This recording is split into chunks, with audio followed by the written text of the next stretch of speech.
One, two, three, four.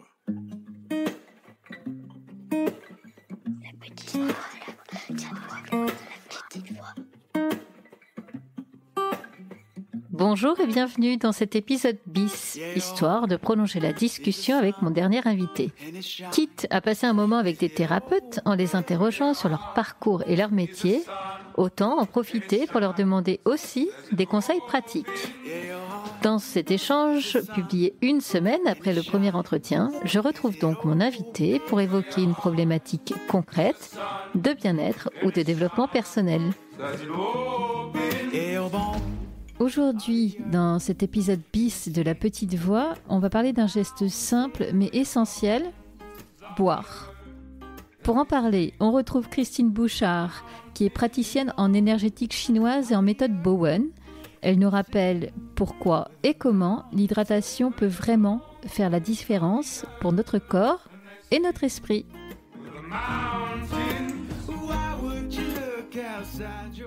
Bonjour Christine et bienvenue à nouveau dans La Petite Voix. Bonjour Herveline. Alors on se retrouve pour ce nouvel épisode dans lequel on donne des conseils hyper concrets aux personnes qui nous écoutent. Et quand on a évoqué cet épisode-là, vous m'avez dit assez vite, il y a un sujet qui me tient énormément à cœur et qui est parfois presque la seule ordonnance que je donne, entre guillemets, à mes clients, c'est l'hydratation. Oui. Donc pourquoi est-ce si important déjà ? C'est ce qui va permettre à votre corps de fonctionner. Enfin, c'est vraiment le carburant le plus simple que vous avez sous la main en permanence, alors dans nos pays. Et votre corps fonctionnera beaucoup mieux de façon beaucoup plus optimale avec une hydratation correcte. Et vous allez éviter un max de désagréments au niveau de la santé et du bien-être. Lesquels, par exemple ? La constipation, si par hasard vous êtes constipé du fait de selles sèches, parce qu'il y a des constipations qui ne relèvent pas de ça, donc voilà. Tout ce qui va être tendinite, vous ne pouvez pas couper à une bonne hydratation. Vous n'y arriverez pas sans une bonne hydratation. Ok.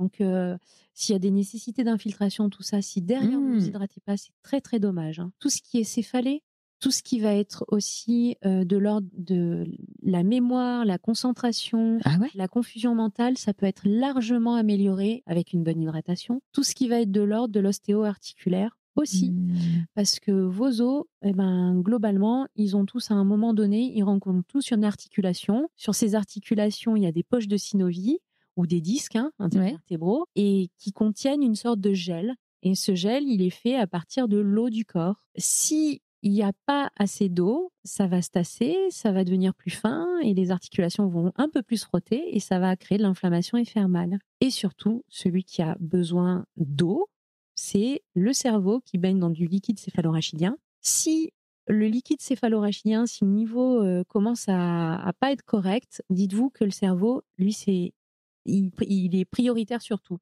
Okay. Donc, il va aller chercher l'eau ailleurs, dans vos articulations. Donc, et dans vos cellules aussi, parce qu'il y a différents compartiments pour l'eau. Il y a le compartiment intracellulaire, c'est-à-dire dans la cellule, il y a cette sorte de gel aussi qui est fait à base d'eau, et le compartiment extracellulaire, donc qui est la circulation, le plasma, etc., où l'hydratation est nécessaire aussi. Quand le liquide céphalorachidien, quand le cerveau trouve que là, on devient un peu sec, on va chercher l'eau où on la trouve. Et donc, il va la puiser ailleurs. Donc, apportez-lui de l'eau, quoi. Ouais, en fait, vous n'avez mal nulle part parce qu'il va la puiser dans les articulations. Donc, à nouveau, ça va se tasser, ça va frotter, ça va faire de l'inflammation. Et vous allez aussi avoir les maux de tête, etc., etc. Parce que je crois que notre corps est composé en grande majorité d'eau, c'est ça, c'est ça. Combien ? Alors, à chaque fois, j'ai peur de me tromper. Je crois que c'est 70%. C'est énorme. Oui, c'est énorme. Ok. Ouais. Et quand vous êtes déshydraté aussi, il y a des échanges entre la cellule et le compartiment extracellulaire de ce qu'on appelle des électrolytes. Le but, c'est toujours d'arriver à ce qu'on appelle l'homéostasie, c'est-à-dire la concentration d'électrolytes à l'extérieur de la cellule et dans la cellule, ça doit être la même concentration, ça doit être égal. Bon, si vous êtes déshydraté, il y a des appels d'électrolytes entre compartiments pour essayer de réguler l'hydratation. Donc, à un moment donné, vous allez arriver à des déséquilibres à force d'aller pomper dans un compartiment ou dans l'autre. Donc, voilà. C'est ce qu'on appelle la pression aquatique. Bon, bref, on ne va pas rentrer là-dedans, c'est un peu complexe. Mais donc, la nécessité de l'hydratation, là, elle est essentielle. Alors, très bien, on a compris pourquoi. Mais alors, comment on fait maintenant ? Alors, sur les tips, Sachant que le meilleur tips, c'est celui que vous trouvez pour vous-même. D'accord? On adapte, vous voulez dire. Ouais. Ok.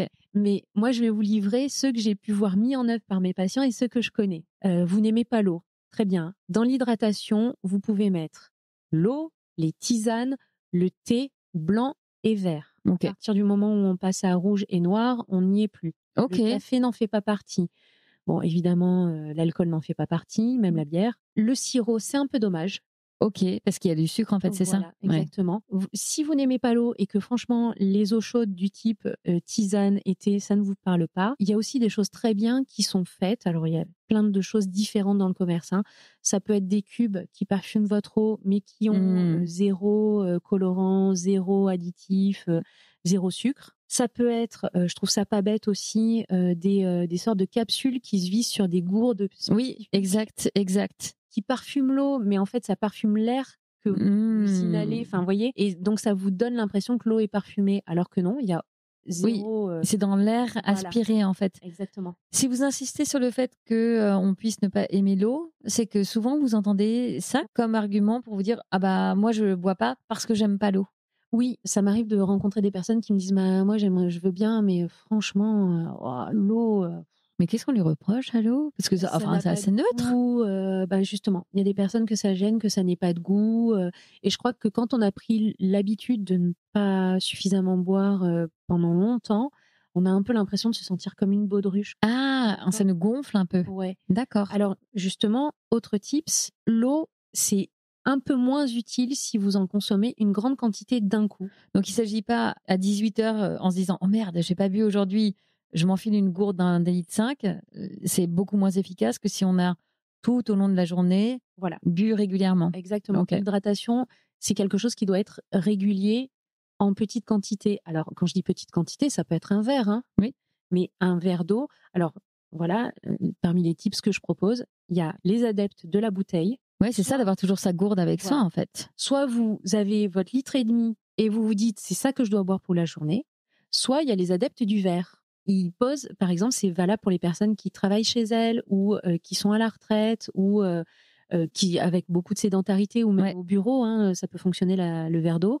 Et donc, ils laissent un verre d'eau sur la table basse du salon de façon à ce que quand ils passent, ah ben tiens, le verre d'eau, etc. Ah ouais, de l'avoir toujours sous le nez, sur un bureau, sur la table de la cuisine, du salon. Et comme ça, quand on passe, on boit le verre. Oui, exactement. Ok. Alors, ces personnes-là, il faut peut-être quand même qu'il y ait la bouteille d'1,5 litre quelque part pour qu'elles puissent contrôler la quantité qu'elles ont bu. Ça, déjà, il y a des personnes qui vont préférer avoir 2 petites bouteilles et puis ils savent qu'ils doivent la remplir à la moitié de la journée. Donc d'abord, il faut déjà qu'ils en aient bu une petite bouteille à la moitié de la journée. Il y a des personnes qui, même avec le verre, ça marche pas, ils se mettent des rappels, des alarmes. Carrément des alarmes. Ok. Mais si ça marche. Mais c'est uniquement le temps que le coup soit pris. Parce que je peux vous après, assurer, ça se fait naturellement. Une fois que vous avez fait ça pendant 1 mois, c'est bon, votre eau, vous la buvez. Je pense aussi beaucoup aux personnes, typiquement les infirmières, qui n'ont pas le temps d'aller faire pipi. Ouais, donc évidemment, elles n'ont pas le temps de boire non plus. Exactement. Les assistants dentaires, la même. Vous êtes bien placés. Et il y a des tas d'autres métiers auxquels je pense pas, mais pour qui c'est valable aussi. Je dois dire que je suis un peu en peine là pour un tips de ce côté-là, et je ne peux que poser le fait que il y a un moment, ça devient une priorité. C'est-à-dire que si vous êtes infirmière, que vous avez un genou complètement flingué qui vous fait super mal et qu'en plus de ça, vous êtes déshydraté, de toute façon, il y a un moment, vous ne pourrez pas continuer à être infirmière. Mais c'est ça. Vous allez vous serez infirmière, mais vous aurez un arrêt maladie. Arrêtez, ouais. Donc, histoire de vous sentir bien, parce qu'un arrêt maladie, c'est super, mais on n'est pas bien, on a mal, et puis on est à peine rétabli qu'il faut y retourner, donc parfois ça se redégrade derrière. Donc, à un moment donné, essayez de poser, je sais à quel point c'est difficile, mais essayez de poser la priorité sur cette nécessité d'hydratation. Quand on dit qu'il faut boire, il faut boire combien? Alors, il y a un calcul un peu savant à poser avec le ratio taille-poids. Honnêtement, je me souviens plus du calcul, mais vous le trouverez facilement sur Internet. Mais on va tabler sur les petits gabarits 1,5 litre, les grands gabarits 2 litres. Ok. Alors, grand gabarit, ça vaut aussi si vous êtes grand, mais fin. Oui, ok, c'est pas nécessairement costaud en fait. Exactement. Et donc ça va être en hiver. Et en été, vous pouvez passer à 2 litres pour les petits gabarits, 2,5 litres pour les grands gabarits. Oui, parce qu'évidemment, on se déshydrate plus en été. Donc, on augmente. Ok, d'accord. Et la pratique sportive aussi, faut augmenter un peu oui, bien sûr. la la perte de liquide. Hein. On a évoqué le fait de boire des tisanes, etc. Mais quand on aime juste boire de l'eau, est-ce que l'eau du robinet, c'est OK parce qu'on entend souvent parler du fait qu'elles sont un peu polluées, les microplastiques, les machins. Comment on fait? Alors, honnêtement, oui, il y aurait des tas de choses à dire sur l'eau du robinet. Oui, c'est loin d'être l'eau idéale. Oui, les eaux en bouteille, en plastique, stockées dans les supermarchés, c'est pas idéal non plus, d'accord? Donc, il faut quand même arriver à garder à l'esprit que déjà, si vous vous hydratez, c'est bien. Donc, même si c'est de l'eau du robinet, tout va bien, en fait. Ouais, ou de l'eau à un moment en donné, bouteille. ça devient trop compliqué. Ouais. Vous voyez ce que je veux dire?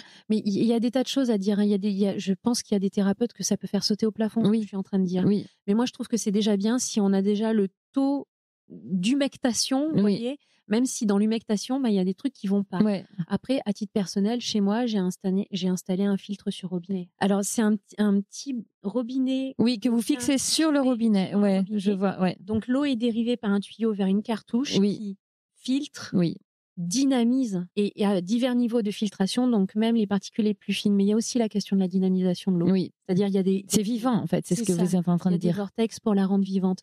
Mais vraiment, si vous êtes dans une démarche initiale sur l'hydratation, déjà, vous vous hydratez avec de l'eau du robinet, ou même si vous achetez de l'eau en bouteille, faites déjà ça. Faites ce qui est possible pour vous, faites ce qui est simple pour vous. Oui, OK. Faites ce qui vous semble être le mieux pour vous. C'est déjà bien. On a tout dit sur l'hydratation ? Je pense. Eh bien, c'est super. Merci Christine. Merci à vous. Voilà, La Petite Voix, le podcast, c'est fini pour aujourd'hui. Si vous avez aimé cet épisode, parlez-en autour de vous. Vous pouvez aussi me le dire avec des bonnes notes et des commentaires sur votre plateforme de podcast favorite. Ça aide vraiment à le faire découvrir à d'autres auditeurs. Si vous voulez prolonger les échanges, je vous donne rendez-vous sur Instagram, Facebook, YouTube ou TikTok. Oui, tout ça en cherchant La Petite Voix, le podcast. Encore mieux, abonnez-vous à ma newsletter sur mon site lapetitevoix.co. Un mardi sur 2, je vous raconte tout ce que je n'ose pas raconter ailleurs. Alors prenez soin de vous et je vous dis à bientôt.